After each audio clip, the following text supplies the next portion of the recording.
गटात मी काम केल्यानंतर मला दुसऱ्या गटांचं काम करायचं होतं. नंतर आपल्याला पगार भेटणार होता 1400 रुपये. माहिती ना, मी 2014 पासून काम करत आहे. म्हणजे अभियानाचं बीज आम्ही रुजवलंय आमच्या शिरूरमध्ये. वडगाव मांडवगण, वडगाव रासाई, मांडवगण फराटा या क्लस्टर मध्ये सगळ्यात अगोदर 2014ला आमच्या गावापासून उमेद अभियानाचं MSRLMचं काम चालू झालं. नंतर म्हणले 1 महिने 6 महिने फ्री करायचं, पण आम्ही 1.5 वर्ष काम फ्री मध्ये केलं आणि नंतर आम्हाला मानधन सुरू झालं. आपण गटात आलो म्हणजे आपण सख्या बहिणी नव्हतो, पण पक्क्या म्हणून सगळ्या राहिलो आहे का नाही. एकमेकीचं सुख दुःख आपण जाणायला लागलो. सुख दुःख जाणता जाणता आपण काय केलं, एकमेकीच्या गरजा पण ओळखायला लागलो. तिची अडचण तीच माझी अडचण असं आपण समजायला लागलो.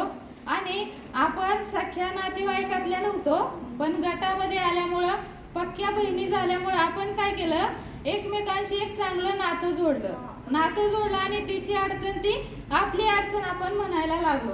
असं करता करता आपण बचत 100 रुपये भरत होता आहे का नाही. तेव्हाही 100 भरत होता आणि आज पण आपण 100 रुपये भरतोय.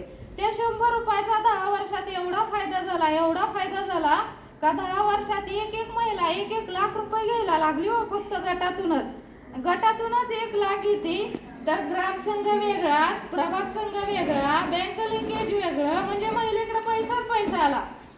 शासनाने काय केलं, आपल्या महिला सक्षम करायचं ठरवलं, सक्षम केलं. 10 वर्षात आपण एवढ्या सक्षम झालो आणि असं समजतंय की 2026 नंतर आपलं अभियानच बंद पडणार. आपल्याला मंजूर आहे का हो कुणाला? मग त्याच्यासाठी आपण इथं आज एकत्र आलो आहोत. आता बघा, मी माझं सांगते, माझा गट 2014चा आहे. 2014 मध्ये जेव्हा गट स्थापन केला होता तेव्हा 100 रुपये भरत होतो. आज त्याचा ताळेबंद काढला तर आमच्या